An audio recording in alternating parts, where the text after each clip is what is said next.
Hi, welcome to the new year. It is officially January 1st, 2026 when I'm filming this. I've had an incredibly late start to the day because last night on New Year's Eve, me and my family went out and we were out till sunrise. Yes, we were. That means that today I didn't get up until it was almost sunset. So 2026 is off to a fantastic start. The reason why we're even here today is because this video is something that I've been thinking about for a really long time. It is something that is going to be a priority for me this year. In this video, I am going to be sharing with you the 100 books that I want to read in my lifetime. This is a list that I started in 2019, although when I first made it, I didn't know that it was going to become this list. All I was doing at that time was compiling a list of classics and cult classics that it seems that everyone had read that I hadn't yet. I wanted to read them eventually, not right away, and who knows when I'm going to get to them, but eventually in my life, these are books that I want to read. I made this because similar to New York Times 100 best books of the 21st century list, I sort of wanted to put together my own curated list of books that I wanted to read at least once in my life. Some of them are books that a lot of people agree should be read at least once. Others are just books that I want to read and are definitely not on anyone's radar or not on anyone's lists like that. Like I said, all of these books are curated to me and my tastes and what I'm interested in, and books that I think have the potential to change my life, and I just haven't read them yet. I also don't consider this as the final definitive list. Over the years, I've swapped books, I have taken books off and added new ones. This is the list as of today, January 1st, 2026. Let's go through them. Me being me, I have broken them down into different categories that again make sense to me. The first category of books that I'm going to mention are going to be books that are childhood classics that I've never read and I want to read them, and also childhood classics that I did read that I want to reread as an adult. It has been years, and I mean like decades, since I've read these books. So I know that when I read these books again, it's going to feel like I'm reading them for the first time. The first book on this list is The Little Prince. I have never read The Little Prince. I know, again, this is a childhood classic that I think a lot of people have read. And despite it being a children's book, I think many adults still get something out of it and it's still very meaningful. That's the first book on this list. The next book is a book that I did read when I was a kid, and that's Ella Enchanted. I read this when I was young, and I want to say it was one of the first fantasy books that I read that made me love fantasy, especially with it having a female main character who was very headstrong. I also love the movie adaptation with Anne Hathaway.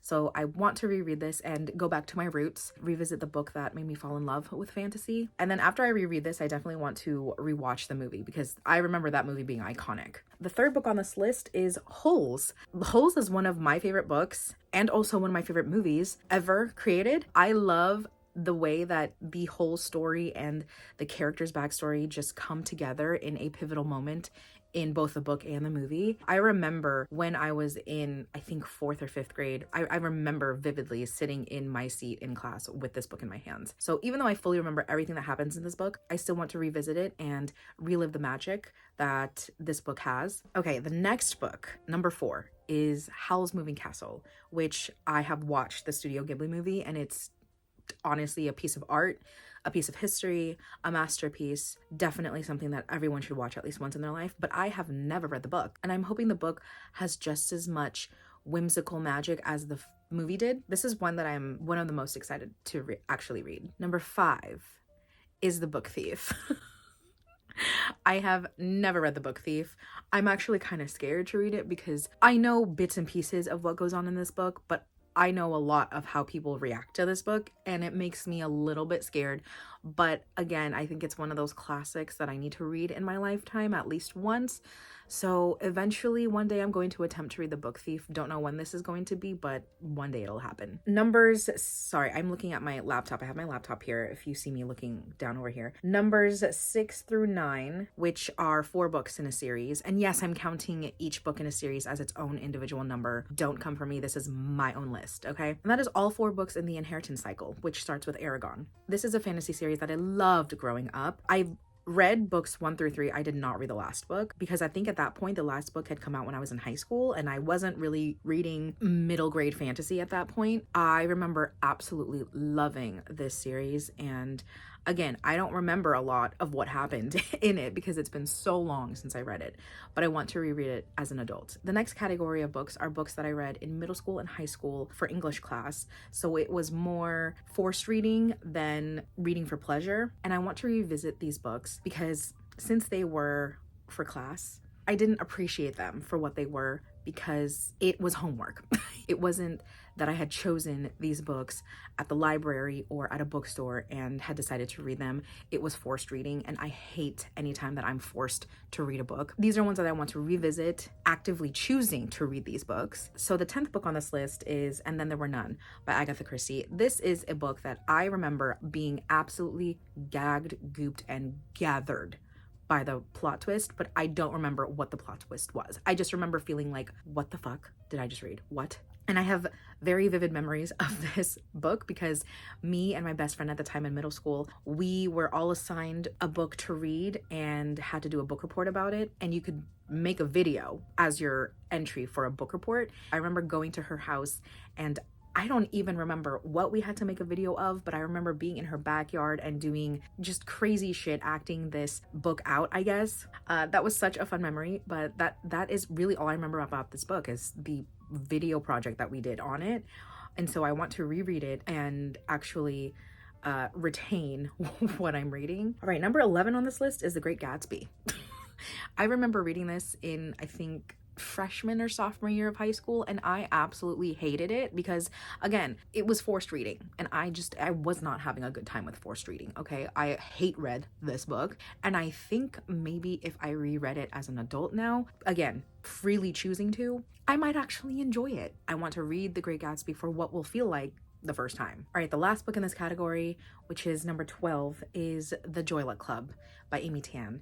Now, this is a book I remember reading junior year of high school for English class, and I actually did enjoy this book because it was one of the only books that I had read for a class at that point that was written by an Asian author, and not only that, an Asian woman author. And despite this book being about a group of Chinese women and more with the Chinese American history, I still loved that representation, despite me being Filipino and not Chinese. It was one of the first times in my life that I realized how important representation in books were. Just having Asian cultures represented was really impactful for me. Again, I want to reread it as an adult. Now we get into the next category, which are all classics that I have not read. The reason why I'm sharing this list right now is because this is the year that I want to prioritize reading books from this list, especially with this next category, which are going to be classics.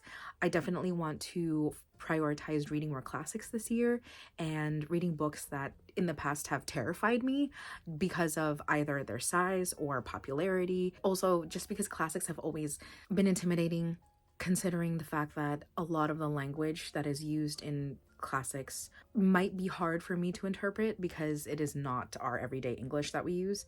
But I definitely want to challenge myself this year. Starting with number 13, Pride and Prejudice. Don't come for me. I have not read Pride and Prejudice, but I definitely want to read it this year. In fact, I have it right here. I want to read this book, okay? It feels like this is the year to read Pride and Prejudice finally. That's number 13 on this list. Number 14 is another book that I'm going to attempt to read this year. I don't know how far I'm going to get into it, but I definitely want to read it. And that is The Count of Monte Cristo by Alexandre Dumas. Yeah. Number 14 is a hefty one. These two are the ones for sure that I know that I want to tackle this year.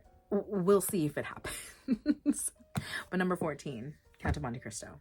Number 15, I'm just going to start playing these books if I see them because I have some of them here on my TBR cart. Number 15 is The Phantom of the Opera. This is actually one of my favorite musicals of all time, and also one of my favorite movies of all time. The adaptation with Emmy Rossum and Gerard Butler, life-changing. I watched that when I was, I think, in middle or elementary school, and it changed my life. And at one point, I thought I wanted to be an opera singer. So the adaptations from this original book have changed my life, but I want to read the source material. I want to read the original source. This definitely feels like a book that I am feeling for fall for this year. I wanted to read it in fall last year, but it just didn't happen, but maybe this year could be the year. Number 16 on this list, Dracula by Bram Stoker. I read Krampus the end of 2025, and while it wasn't what I was expecting, I still really enjoyed the writing and Brahms' storytelling, as well as the illustrations. They were beautiful. So I know that I enjoy Brahms' writing, and I'm excited to get into the original Dracula. All right, next is a book that, I mean, I thought I was going to attempt this year, but I don't know if I'm going to get to it, but that is The Master and Margarita. I've heard really fantastic things about this book. This cover is really funny. I don't know what this represents in the book at all, but I mean, if this shows how wacky and kind of trippy this book is, I might have a good time. The next classic I have, which is number 18 now, is Treasure Island. I love anything that has to do with pirates, anything that has to do with pirates, and yet I still have not read Treasure Island, so it's on the list. Number 19, Wuthering Heights. There's a lot of discourse right now on the movie that's coming out. I don't really want to watch it unless I've read the book, so I'll see how I feel about the book, and then if I want to watch the movie, so be it, but I definitely have the book on my list. Number 20, a book that I have, Frankenstein by Mary Shelley. I've heard incredible things about the film, and I definitely want to read this before I watch that movie. This is something that I want to prioritize for this year. Now we move on to books that in my opinion, okay, before any of you come at me, these are books that, in my opinion, have become cult classics. When you think about a certain genre, these are some of the books that people have used as examples of foundational books to read for that genre. Take that with a grain of salt, okay? This is my opinion and what I've seen in conversation about these books. Whatever opinion you have, keep it to yourself, okay? The first book in this category, number 21 on the list, The Princess Bride. As you know, fantasy is my favorite genre, and yet I still have not read The Princess Bride. Yeah, so I don't know when I'm gonna read it, but eventually, babe, one day in my lifetime, I'm gonna read The Princess Bride. Yes, I will. Okay, the next book. Ooh, I have this book as well. Where the fuck is it? This is a book that I want to prioritize for this year, and that is East of Eden by James Steinbeck. First of all, this cover, stunning, love it, beautiful, gorgeous. I've heard nothing but amazing things about not just this book, but John Steinbeck in general, and this is the year that I definitely want to find out for myself what the hype is. Number 23 on the list is 100 Years of Solitude by Gabriel Garcia Marquez. Another book that I had put on my TBR card because I wanted to read it last year. Didn't get to it, but this year might be the year. Rebecca by Daphne du Maurier. Don't know when I'll get to it, but one day in my life, I'm gonna read it. Yes, I am. Number 25, Interview with the Vampire. I actually had this on my list to read for fall last year in 2025, but again, it just simply did not happen. But this year, I definitely want to read it for fall this year. Ooh, number 26, I also have Battle Royale. This is a source material for so many books and movies that have taken ideas from this original source. So I want to read this. This is a huge chunker. I definitely do want to give this a try because this sounds iconic, and I mean, like, I know what this book is about. One day, babe. Maybe it'll be this year, who knows? Number 27 is America is in the Heart by Carlos Bulosan.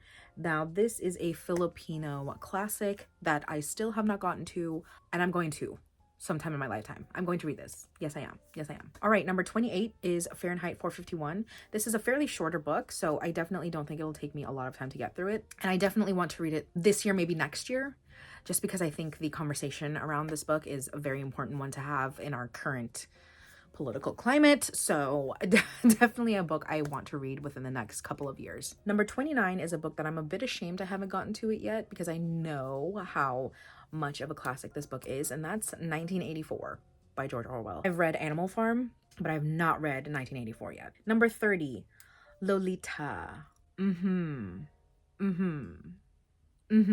One day in the near future, in the distant future, in the afterlife, maybe, who knows, I will reach for Lolita, pick it up, and read it one day. Number 31 is Fight Club. Every time I'm in a bookstore, I literally pick this book up to buy it or hold it, but I always end up putting it back because I just not wanting to read it just yet. But it's like I'm on the edge of finally biting the bullet and reading it.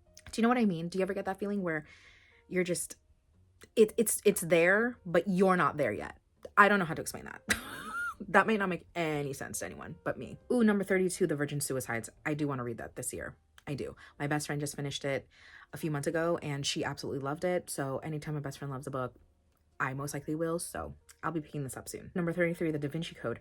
I actually think I read this. I don't remember if I read it or I watched the movie. I genuinely don't remember, but it was years ago. I remember feeling wowed by it. I want to read it again. I don't remember if I read it for the first time, but I do eventually want to read it. Maybe this year, who knows? I don't know. 34, The Bluest Eye.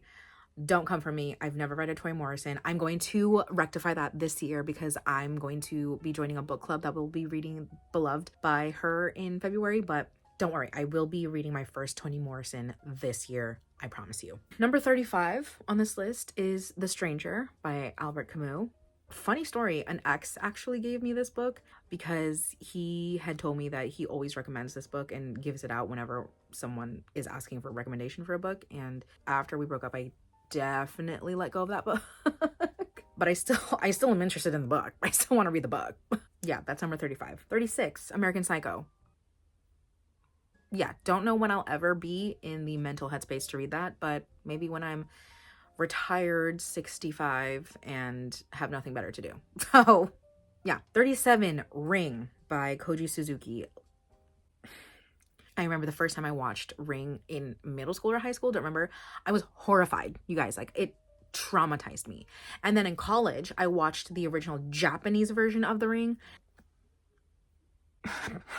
And it, to this day, is still, I think, the best horror movie I've ever watched in my life. Despite me being absolutely disgusted, horrified, and terrified of it, it was still a masterpiece in my opinion. I did not know that it was based off a book. Yeah, The Ring is The Ring is on this list. I don't know when I'm ever going to get the courage to read it, but once in my lifetime I have to read this. 38 is Valley of the Dolls. Yeah, it is. This is definitely what I consider a cult classic that has very polarizing reviews. Some people really hate this book. Some people really love this book. I want to know where I'm going to fall. Number 39, Norwegian Wood. I think Haruki Murakami is also a very polarizing author as well. You either love his writing or you hate his writing. And again, I want to see where I fall on that. Number 40 is actually a graphic novel, which I didn't know it started out as a graphic novel, but that's V for Vendetta. I love this movie. I remember being gagged by this movie when I watched it. Natalie Portman was iconic in it. And again, I had no idea it was based off of a graphic novel, but I want to read it. And actually, maybe I could get to it this year because, again, it's a graphic novel, so it won't really take me that long to get through it. However, it tackles very, very heavy themes politically. So yeah, I'm definitely going to have to be in the right mental headspace for it. 41, The Amazing Adventures of Cavalier and Clay. I've never read anything by this author, and actually I don't see anyone talking about this book at all, but I remember being pulled in to the book because of the cover. It looks like a comic strip, which interests me, and I read the summary of it and I thought, you know what? Yeah, I'd be into that. It won a Pulitzer Prize, so it must be good. 42 is Cloud Atlas, and I know that this is a very, very beloved classic in the sci-fi genre, so still gotta read it, and I'm going to read it eventually. Number 43 is The Girl with the Dragon Tattoo. Again, this is another book similar to Fight Club, where every time I'm in a bookstore or the library, like, I'll pick the book up because I think okay, I want to read this, and then I end up always putting it back because it's just not the perfect time just yet. Maybe this year it could be the perfect time. 44 is Lonesome Dove. This is the year that I want to read Lonesome Dove. This is another book that, because of its size, has intimidated me. I've also never read any Western before. I don't know, I've never felt like Westerns would interest me in any way, but I've seen so many people on social media, on BookTube, that have never picked up a Western book in their life, or like me, have never really been interested in a Western, and then they pick the book up and they love it. Definitely want to read that this year. Top priority for 2026. Ooh, 45. I actually have that here. The Bell Jar by Sylvia Plath. Yeah, I've never read anything by this author. I know she is, again, a cult classic, very beloved author. I want to see what it's about. 46 is going to be the first book on this list that I could see changing. Like I said, this list has gone through many different evolutions. When I first added this book on the list, I was like, yes, I really want to read that. But now, as time has gone by, I'm like, do I really want to? Am I really interested in that? I don't know. But that's Ready Player One. I honestly, honest to God, I couldn't care less about video games. I mean, they interest me, and one of my favorite books is Tomorrow and Tomorrow and Tomorrow, but something about this one, I mean, I watched the movie and it's great, but now that time has passed, like I said, do I really want to read this? I don't know. So this might be one that I might be swapping for something else, but for right now, as of me filming this video, Ready Player One is number 46 on the list. Number 47 on the list is Confessions of a Shopaholic by Sophie Kinsella, R.I.P. to the queen, to the mother. Sophie Kinsella is such a well-known, beloved contemporary fiction chick lit type of author, and she came out with this book which produced one of my favorite movies. Considering that I love fashion, I've worked retail my whole life, this book and this movie hit so close to home, especially because there was a point in my life where I definitely was a shopaholic and I needed to put my credit card in ice to not ever touch it. It's such a fun, sweet movie, and I want to read the book behind it. Number 48 on the list is a book that I did read way back in the day when it first came out, and it has now been adapted into a movie that is, I'm telling you right now, my favorite movie of all time, and that is The Devil Wears Prada. This is on the list because I just want to reread it again. Given that when I read it, I wasn't really understanding more of the mature and adult themes in it, but now that I am older and again have a developed frontal lobe, I want to reread it. 49 on this list, Legally Blonde. This is another movie that I had no idea was based off of a book, but here we are. So I definitely do want to read it and see what Elle Woods was like in the original book. Number 50, Killers of the Flower Moon. I think this is one of the only nonfiction books on here, but yeah, on my list, number 50. All right, number 51 is, it wasn't adapted into a movie. I actually think it was adapted into a TV show or like a mini series, and that's Station 11 by Emily St. John Mandel, an author I have not read anything from, but I know she's very well loved, so definitely want to read this. Number 53, and that is The Nightingale. Yeah, I've never read anything by Kristen Hanna, but holy shit do people love her books. I volunteer at my library bookstore, and anytime we get a Kristen Hanna book donated, I swear to you, that book gets sold within the same day. I know she writes very popular historical fiction, and so many people have said that when they read this book, they were sobbing their eyes out, and I want emotional devastation in my books. Yes, I do. So, on my list. All right, the next category of books are all books that have come out within the past 10, 15 years. So they're all more recent books that have either gotten a lot of popularity or just have very interesting themes. I wouldn't consider these books classics, but they're just very popular books that I want to read that I haven't yet. So the first book in this category, number 52 on the list, is The Girl with the Louding Voice. I've heard a lot of my favorite booktubers talk about this and really love it, so definitely want to read that. I mixed up the numbers.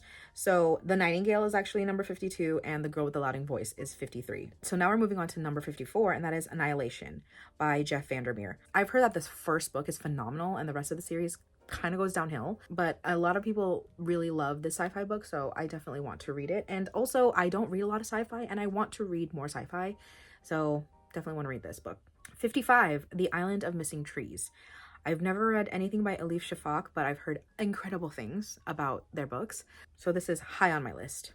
56 is Between the World and Me by Ta-Nehisi Coates. This is another nonfiction book on my list. Very, very well-known author. Definitely want to read this. 57 is Homegoing, which this is also another book that I reach for and then I put back. I don't know, there's like, I'm just not in the mental headspace for it, but eventually one day I will be. 58 is Dear America by Jose Antonio Vargas, and this is a nonfiction book about Jose's experience immigrating to America from the Philippines, so definitely want to read that. Okay.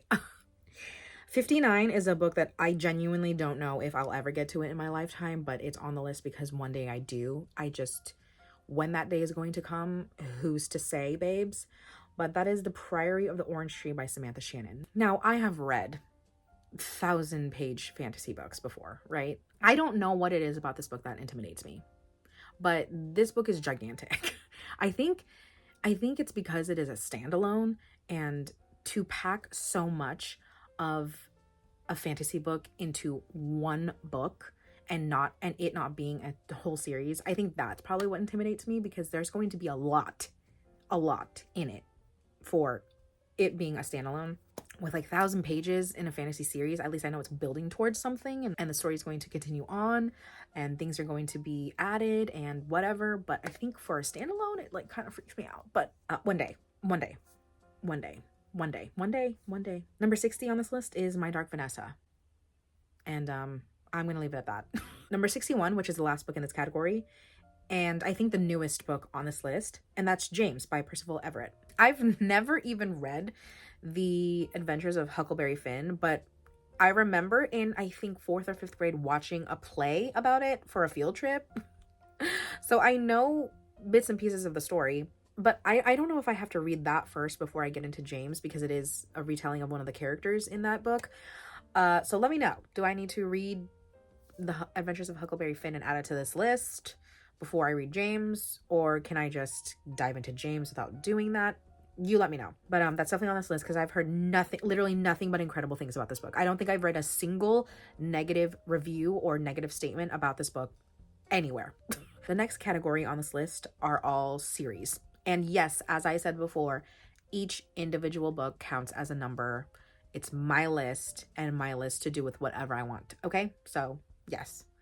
Each book in the series counts as its own separate number.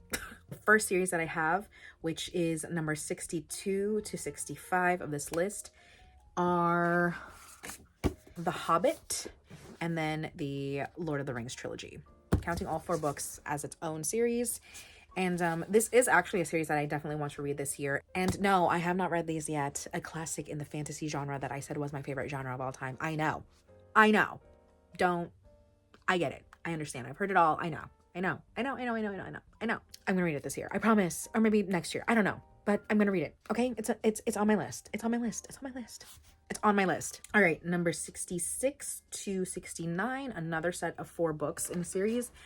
And that is the Neapolitan novels by Elena Ferrante. When I tell you that not just the series, but this specific book, which is the first book, My Brilliant Friend, when I tell you that this book has been on my TBR for years, I have no excuse as to why I haven't gotten to it yet. But this and The Lord of the Rings are 2 series that I'm prioritizing for this year that I definitely want to get to. I'm not kidding. It's gonna happen. It's gonna happen. The next series, which is a trilogy, numbers 70 to 72 on this list, is the Broken Earth trilogy by N.K. Jemisin. Now, I actually read the 5th season already. I read it, I think, 2 or 3 years ago. I remember most of it, but I would need to reread it in order to read the rest of it, and I want to read all of it in one go. So yeah, number 70 to 72, the Broken Earth trilogy. Number 73 to 75 is a sci-fi trilogy, and that is the Locked Tomb trilogy by Tamsin Muir. Again, I've heard nothing but amazing things about this sci-fi series, and I have been eyeing it for so long. Actually, on my bookshelf tour, someone commented and said that they think it would be right up my alley because they saw all of the books that I have on my shelves, and I agree with you. This has been on my list for a long time, so I think it's also right up my alley, and I think I'm really going to enjoy it. So yeah, that's on the list. Number 76 through 78, another fantasy trilogy, and that is the Farseer trilogy by Robin Hobb. When I tell you that I have attempted to read The Assassin's Apprentice twice and have put it down both times, but the next time I attempt this book, it's going to be for real this time. I'm going to continue on and finish the entire series because I want to know what Robin Hobb's books are like. This is another series I might attempt this year. Yeah. Okay, so the last category of books, which are about the last 21 books on this list, are all books that I've read from this list. Again, this is my own list, okay? So yes, I have included books that I've already read because I'm proud of the fact that I have already read some of the books that I want to read in my lifetime, and I'm only 32. Who knows how long I'm going to live, okay? 79 on this list was The Shining by Stephen King, and I actually just finished it the end of 2025. I enjoyed it. I do feel like it's a bit dated. I definitely do feel like it is of its time, but I really enjoyed Stephen King's writing, and it does make me want to read more of his books, but I just don't know when that's going to happen, when I'm going to read. Like, for right now, I think I'm good on his writing, but eventually one day I definitely want to read more from this author. But for right now, I think I'm good. I think I've gotten what I needed from Stephen King. Number 80 on this list was White Nights by Dostoevsky, which I read last year, and I mean, it was okay. It was okay. Glad I read it. Do I want to read more Dostoevsky? Eventually, maybe. We'll see. But glad I read White Nights. Oh my god, number 81 on this list was There by Tommy Orange, another book I read last year, and it was incredible. 5 out of 5 stars. Loved There. Definitely an author that I will continue to read anything that he comes out with. Number 82 was Betty by Tiffany McDaniel. This book traumatized me. This book was heavy, but it was phenomenal.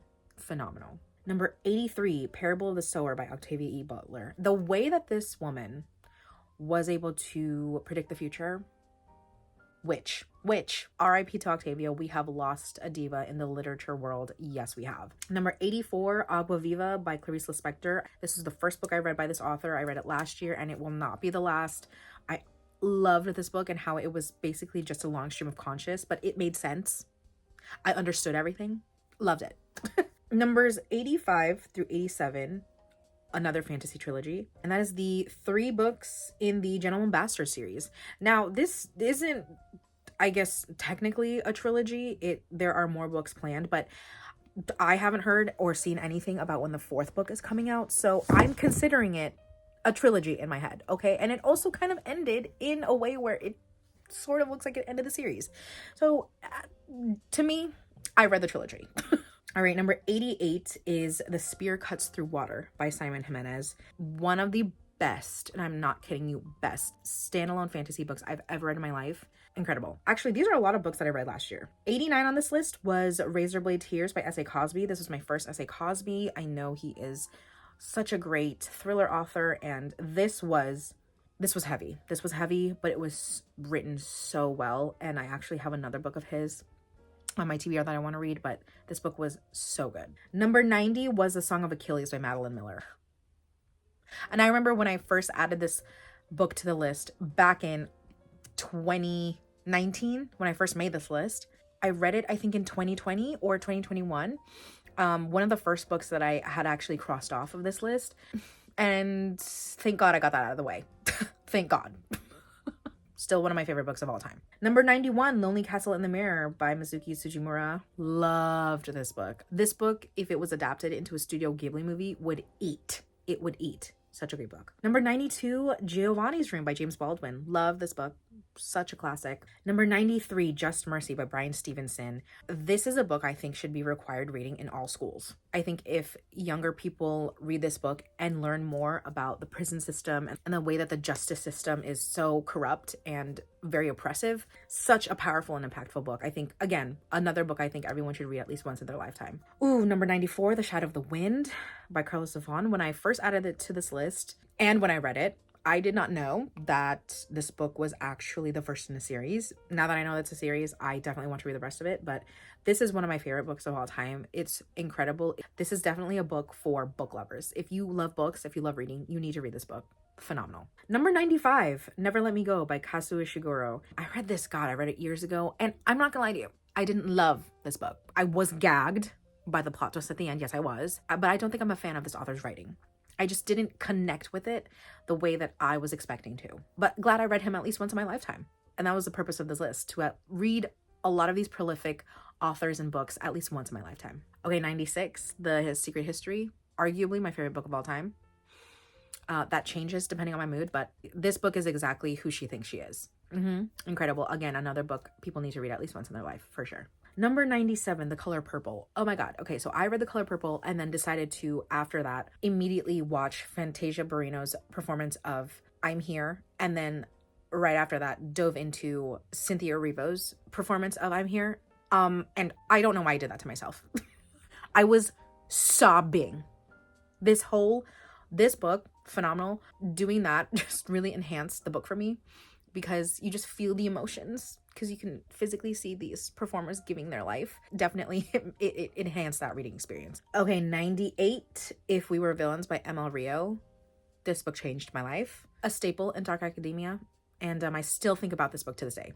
Genuinely, I still think about this book to this day. I actually want to reread this book again. 99, The Memory Police by Yoko Ogawa. I don't know if this was the translation, but I just didn't feel the sense of urgency that a book with a plot like this should have made me feel. I didn't really quite connect with the main character until the end when I saw what was going on. And then I was like, oh, wow. Okay. Again, glad I read it at least once in my life. The last book on this list, number 100, Braiding Sweetgrass by Robin Wall Kimmerer.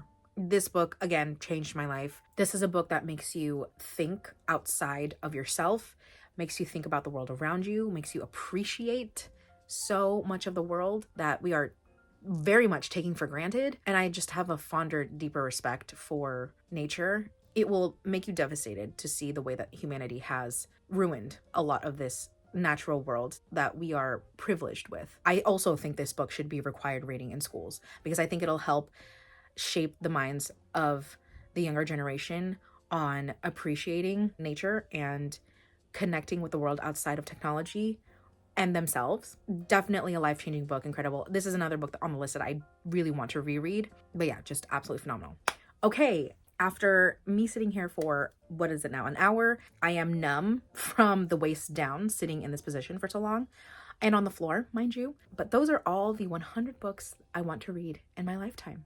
And if there are any books that you think I should take off and add on, or if there are any books that you want to share that are books that you want to read in your lifetime, let me know. I'm always interested in what other people think should be required reading or books that other people should read in their lifetime. To me means that those books were very impactful and very meaningful, and I love learning about books that people are passionate about. I'm so excited to get to some of these, especially the ones that I've been really intimidated to read for years now. Still so many books to look forward to in my life. Thank you guys so much for watching this video. I hope you enjoyed it, and I'll see you in the next one. Bye.